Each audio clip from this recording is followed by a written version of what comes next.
of, NFTs, right? So we're going to talk crypto and what you need to know as far as NFTs. And we're also going to touch a little bit on the creator coin and like the side chain element here that we of course are playing with the ADHD coin.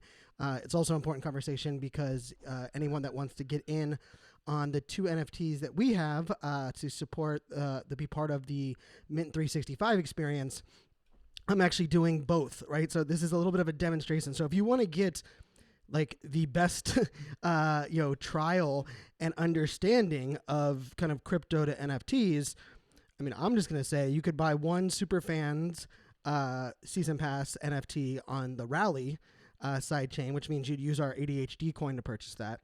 And then you could buy one of the founders passes using ETH through OpenSea, and you could use your ETH on that side. And so I'm just throwing that out there, not saying that that's what everyone has to do.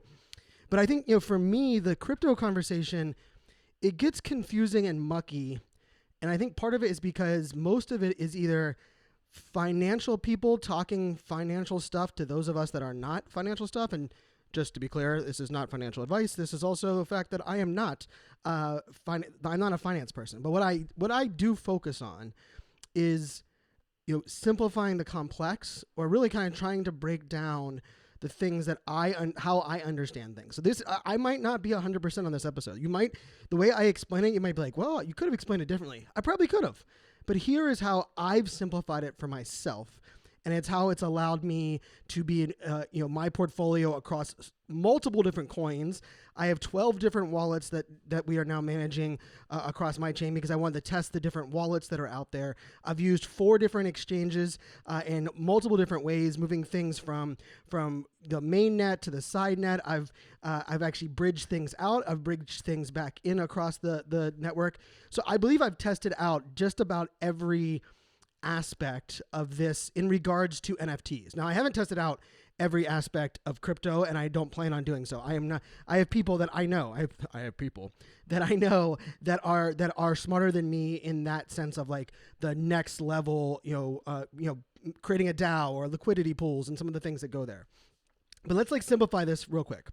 And so the piece that I think is most important is that when we talk about, I think this is really where it gets confusing is, Bitcoin is a cryptocurrency. Now, most of the time people will say, well, Ethereum is a cryptocurrency. Well, really, Ethereum is a blockchain. Ether is the cryptocurrency. But I don't like when people like try to focus too much on the the little nuances or like making sure these labels are exactly correct. Like I think words matter, but I think too often people make sure and like want to correct us on like these little things. And part of it is because there is like this like entitlement of like, I want to hold on to what I know. And I don't want you to feel smart enough to know because I don't want you to play. And I'm here to kind of break that whole thing. So when we think about this idea, so if you are right now, let's say you just wanted to get into the crypto side of the house, this is how, and remember the tools I'm going to talk about, this whole thing this is how I do it. You can do it other ways, probably some other ways that maybe even be better than my way. But what I will say is my way has worked.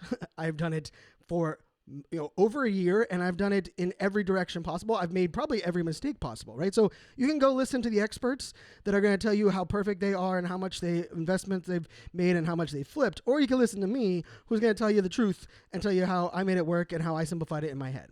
And the way that I think about it is, so Coinbase, of course, is the exchange that I use primarily, right? And for those that, want to understand like these tools, I have a whole episode earlier that breaks down Coinbase and metamask and OpenSea, and I talk about why, how to set up all of those accounts, so you guys can go back and listen to that.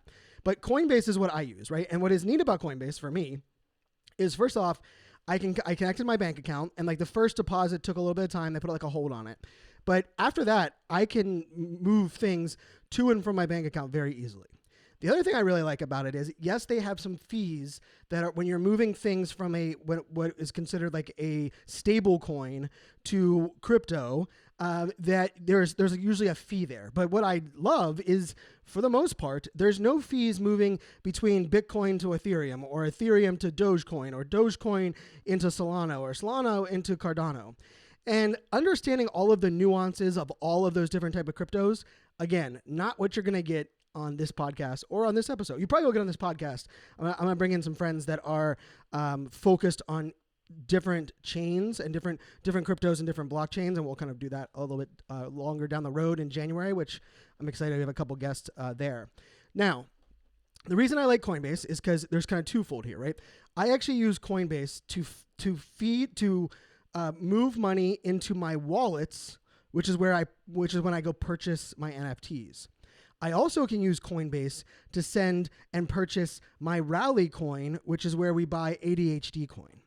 The other thing about Coinbase that I like is if I have Rally, right? So I take my ADHD and I convert it to Rally, and then I take it from Rally and I bridge it out. That's what we call it because it's a side chain. I bridge it out onto Coinbase.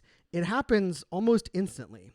I can tell you, I can take from the side chain, which Rally is a side chain of Ethereum, right? So of ETH. So I can take from, let's say we get our rewards on Sunday, right? We get our rewards in Rally rewards.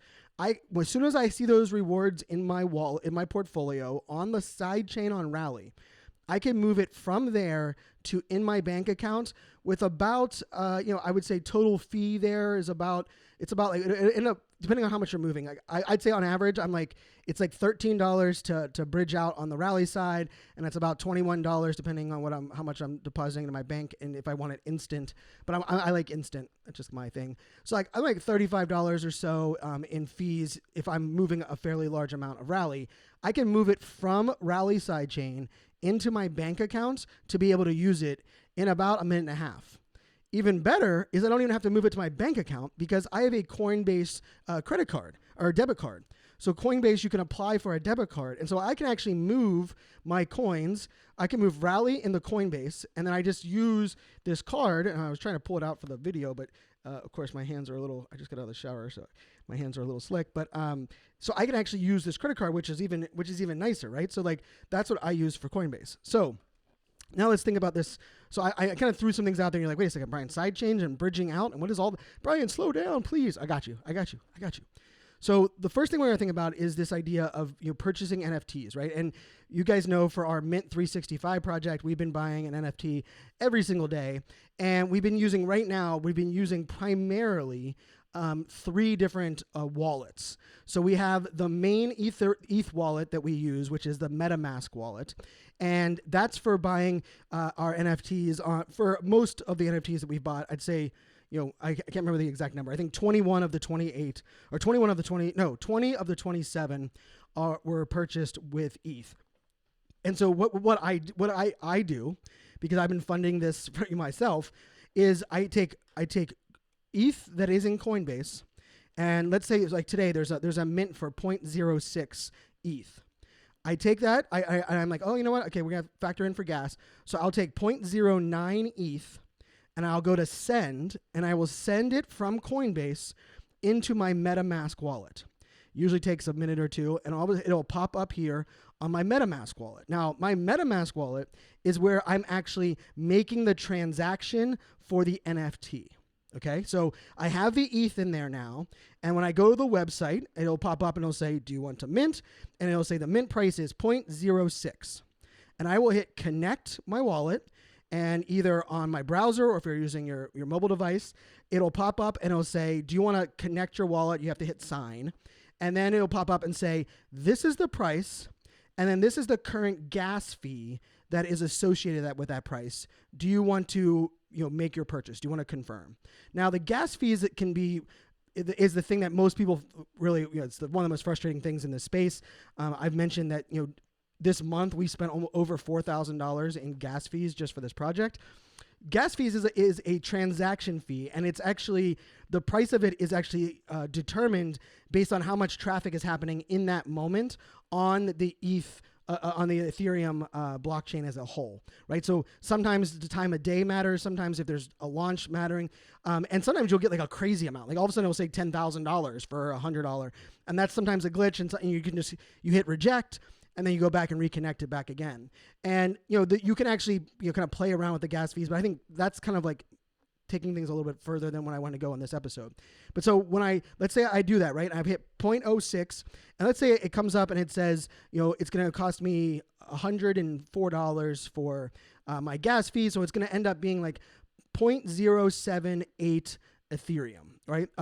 Or Ether. I'm going to hit confirm. It's going to say, okay, processing. It's going to say connecting. It'll take a couple of minutes, and then it'll say approved. And now that NFT is yours.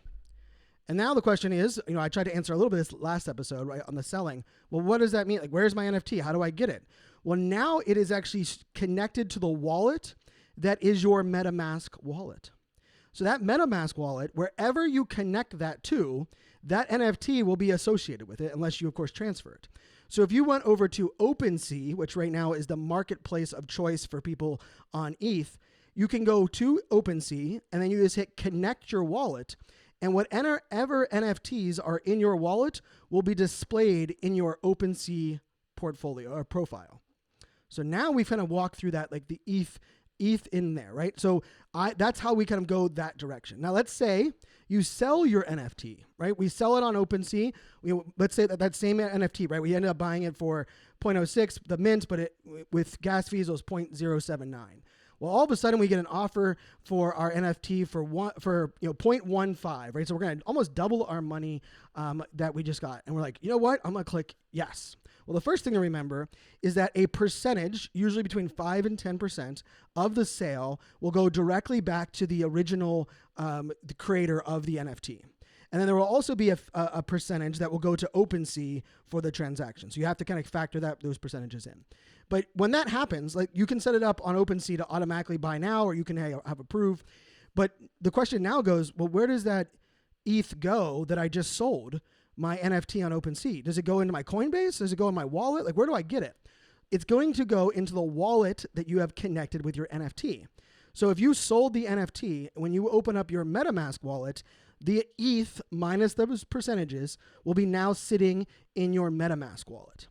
And now the question becomes, Brian, well, now I want to take it to my bank account. I want to prove that this all works. This isn't funny money. We're not playing around here. So now what we do is we have the ETH in our MetaMask, and we open up our MetaMask, and we're going to send that ETH back to our Coinbase exchange. So we have to get our wallet address that is accepting ETH on Coinbase, and we're going to, on MetaMask, we're going to send it back over to Coinbase. There's going to be a minor fee there, of course, when we're changing. Anytime you're making any transaction on ETH, you're going to have those fees in those transactions. We're going to get that back to Coinbase. It's going to show up in Coinbase. And now we have the option to say, sell our ETH for cash, which then, of course, we're going to see the how much it's worth and what the transfer fee is down there. And then once it says it's sell to cash, we can actually say withdraw funds to bank account. I just showed you now how we went from cash bank account, we turned it into ETH on Coinbase. We sent it to our MetaMask. We purchased an NFT. We connected it to OpenSea. We sold it on OpenSea. We took our ETH from MetaMask. We sent it back to Coinbase, and now Coinbase went back to our wallet. Hopefully that wasn't that confusing. It actually isn't. I promise you, like, once you see like kind of like the workflow, it's not actually that hard of a workflow to kind of work through. Now, question now starts to become, okay, well, Brian, you said you do NFTs on other chains as well. So like Solana is a chain that we've purchased a bunch of NFTs on. I'm a big fan of what they're working on and some of the art that is over there.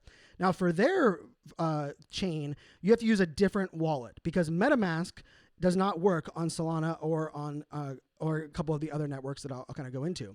So I have a separate wallet, which is it's the Phantom wallet, is the wallet that I use for Solana. And here's the thing that's beautiful about this: it's the same process, right? So in Coinbase, let's say I have ETH, I convert my ETH into Solana.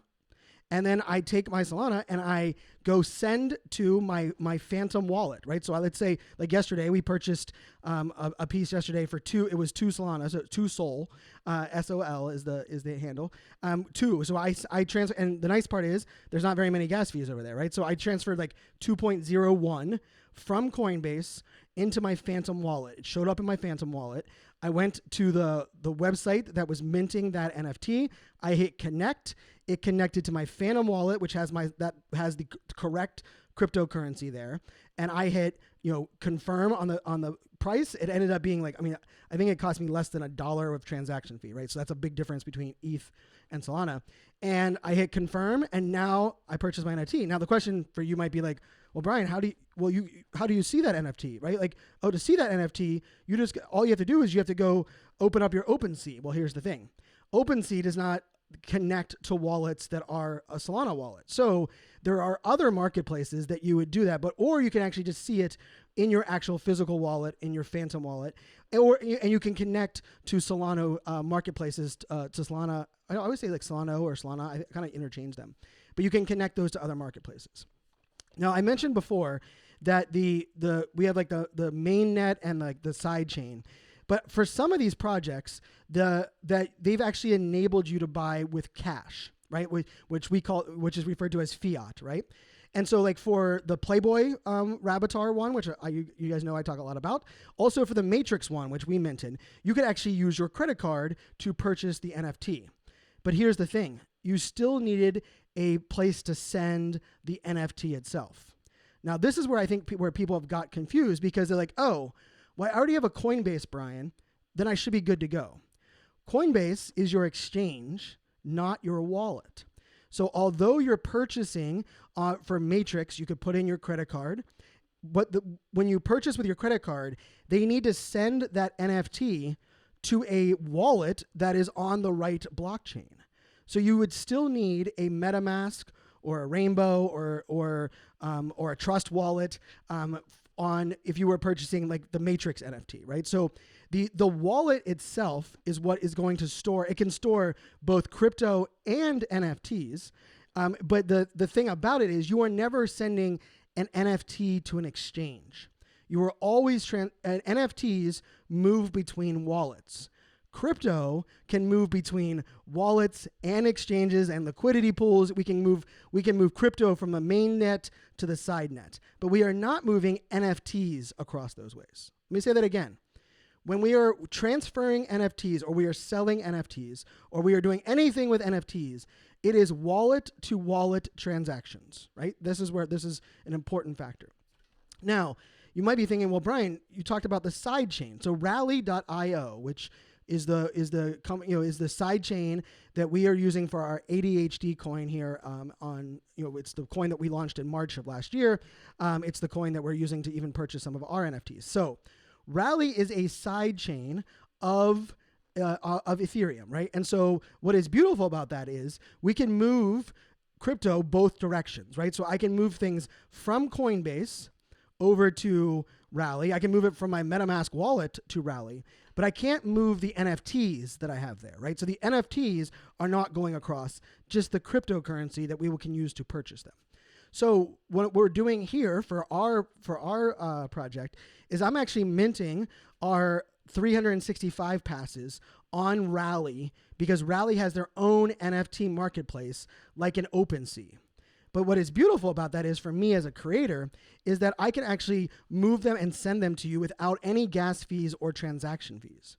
So this is like kind of a nice advantage. The other thing about it is, when you sell your NFTs on the Rally marketplace, you are not going to get charged a transaction fee either.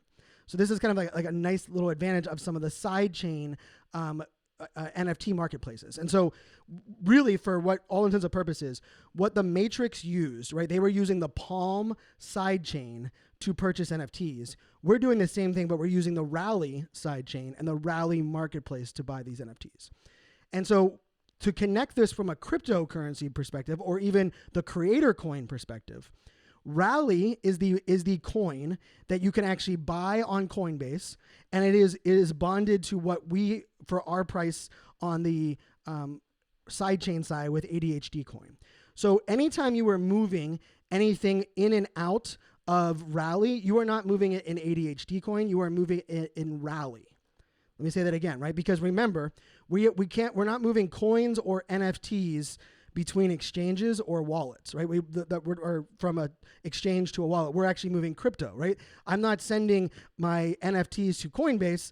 I'm sending my NFTs between wallets themselves. So let's say you have ADHD coin and you want to move it over to Coinbase because maybe you want to buy an NFT with ETH.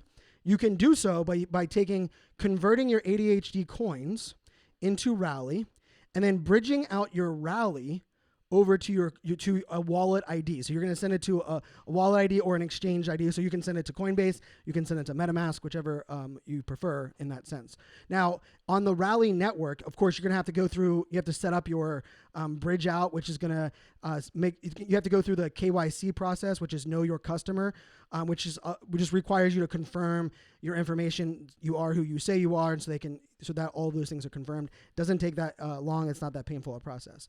But the thing that is important here is, like with our NFT drop, we have two levels, right? One of them we are selling for $365 US. The other one we are selling for $5,000 US, right? The $365 NFT will be only available on the Rally marketplace. So if you want to purchase that NFT, you can purchase it with your card, or you can use your ADHD coins that are already in your portfolio for many of you and use them to purchase. You can buy it with what is equivalent to $365 US. And so that NFT, of course, will be the NFT that's going to be living there. Now, the 22 founders NFTs, I'm actually giving you the option. I wanted to get, I understand that the $5,000 might be steep for some people. In the scheme of things, when we talk ETH, it's about 1.1 ETH, which is, we've made many of those type of transactions there. And I can promise you the benefits and the total, value as a whole for what I will be providing for those that buy one of the 22 founders NFTs, I can guarantee will far exceed that amount. But this is not financial advice. Everybody can make their own decisions. But what I'm doing with this NFT is that I will actually allowing you, if you want to purchase with your card or your ADHD coin, I'm allowing you to purchase a placeholder on Rally, and then I will airdrop you the OpenSea ETH NFT that will be over there, be available for you to have. Or if you want to use your cryptocurrency or your ETH that is publicly available on your in your crypto wallets, I'm going to have the ability for you to buy it on OpenSea as well, right? So I'm playing on both sides here of the chain, and the reason I'm doing that is I'm actually I'm using a hold I'm using a hold NFT kind of on both sides. So now the question becomes, all right, Brian, we started to understand a little bit of the side chain, main chain, but you might have heard things like whitelists or a mint pass, or there's some like nuances there. Now, a mint pass is what you are buying you're paying to be on the wait list. What you're really doing is you're paying a fee to guarantee that you have a spot to buy the NFT. Now this is where a lot of people make the mistake, is they'll see like, oh, the NFT is going for sale next week for 0.06 ETH. And they're selling a mint pass for 0.09 ETH. Well, wow, for 0.09, I'll just go buy the mint pass. Well, most of the time, the mint pass does not come with the actual NFT that you have to purchase. So you pay 0.09 to hold your spot, and then when it's time to mint, you are going to still pay the 0.06 that everyone else is paying. You're just using that mint pass to give you that guarantee so you don't have to wait in line, or so you don't have to be kind of rushing to the buttons.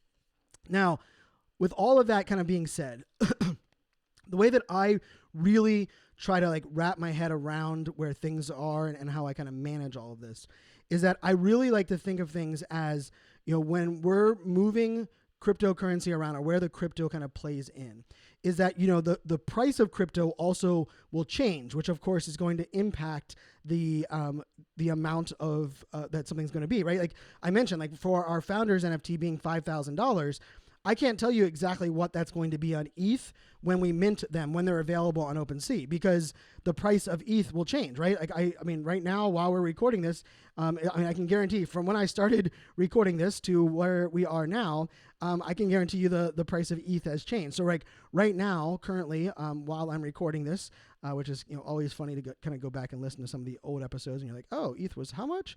But right now, while we're recording this, ETH is, for one ETH, it's $4,223. So that actually price has gone down about 4% in the last 24 hours. So that's an important factor here, because yes, your NFT, like once you purchase it, it is no longer what we would consider in crypto. But because the value is still tied to the blockchain and the crypto that is associated with that blockchain, it will fluctuate and go in different ways in prices. For example, one of the first NFTs that I purchased that I remember feeling like, oh, this is the biggest purchase I'm going to make. When I made the purchase, it was 0.9 Ethereum, right? 0.9 ETH. And I remember being like, man, this is a ton of money, 0.9 ETH. And at the time, it was right around $2,100. If I was buying an NFT today for 0.9 ETH, it would be about $4,000. Do you see what I mean there? So that is an important aspect. So yes, you don't have to be a crypto expert to be understanding the NFT space, but you do have to understand the impact and the fluctuation of how the crypto market works with also how it works with the NFTs. Now that can go both directions, right? You could post your NFT and say, you know what, I just want to sell this. You click the button, it says 0.1 ETH is $1,000. You're like, you know what, I want to sell this for $1,000. Well, you go to post that, and a week later, you still have it for sale, and ETH has gone up 15%. Well, now that instead of it being at sale for $1,000, it's for sale for $1,400, and now it's kind of changed. And so that's the reason I kind of want to wrap my head. I want to kind of share that kind of like this kind of take. Now, what I'm going to ask for everyone that's listening to this episode, if you have questions about crypto, moving things back and forth in regards to NFTs, please jump into our Discord.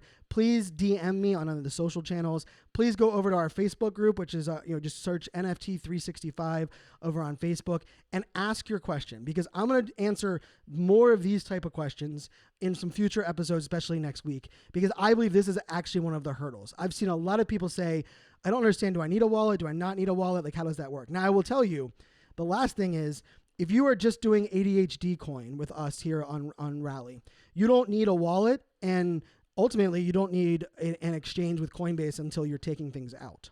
And so what you could actually do is you can go to rally.io or adhdcoin.com and just create a free Rally account. What that gives you is it gives you a portfolio, or it's really a local wallet on that sidechain that is in Rally. And so that is where you will store your coin. When you get your rewards on Saturday evening or Sunday morning, it'll show up in your portfolio in Rally. And then you can just hit convert, and you can convert your Rally into ADHD coin so that you can, of course, increase your percentage of rewards you'll get for the upcoming one. Or maybe you want to buy one of our NFTs, and you can go over there, get your ADHD when you have, whatever the exchange will be, around 75 ADHD coins. You can go in and purchase your Rally NFT over there on the sidechain. So I hope this helped. I am really excited. Actually, Rally just launched an updated version of their marketplace. And it's the same time that I just got confirmation that both of our NFTs are going to be are approved and will be live when we need them to be live. I will tell you, both the founders passes as well as the Mint 365 passes will be available for public NFT purchasing on 12/12, so December 12th.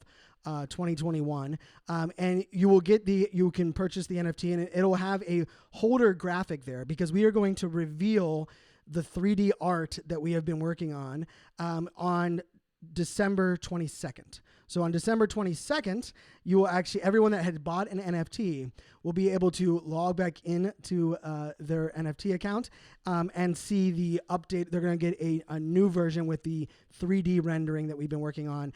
And if you're using a Founders Edition, there's going to be all kinds of different things that you're going to be excited for that reveal. But I can tell you, Kevin Sturmer is the one that is our artist behind what we're working on, and it is pretty cool. I will even say I've sent the holder 3D animation to some friends, and they thought that was the NFT, and they were super excited about it. And I will tell you, though, that's just the holder video that you see kind of playing there when you purchase the NFTs. But hopefully this helped you guys. Like I said, it's a learning curve. Funny enough, TikTok is actually a place I've learned a lot on crypto and language and how these things are all, kind of moving forwards and backwards. And if you're looking for a place to really better, get education on crypto, I'm going to send you to Coinbase. Now, if you don't have a Coinbase account, I do have kind of an affiliate code that I believe you get $10 and I get $10. I'll put it in the show notes for this episode, and love for you guys to use that. I'm being transparent. I get $10, you get $10. Who wouldn't want $10? But what is nice over on Coinbase, like click on my link, create your Coinbase account, and then go into their education space, and you can actually go through their education, and they'll give you free crypto. So you can, I think like one of them, you get, I can pull it up right now, actually. It says learn and earn. And right now I can earn $13 in crypto by simply going through these different these different learning objectives. So I can learn about AMP, which is one of the cryptocurrencies. And if I spend 1 minute with this one tutorial, I get $1 of AMP coin. And then I can go to the second one. And so Coinbase, I think, has done a really great job with some of their educational content. And I also love that they give you free crypto for going to check it out. But if you're going to do that, click on that link for me. We'll both get $10 and we'll move forward from here. So till next time, my friends, make it a great day. And as I said, make sure, send me some questions you might have on this, like moving things around. I'm happy to answer them on future episodes or just reply to your messages.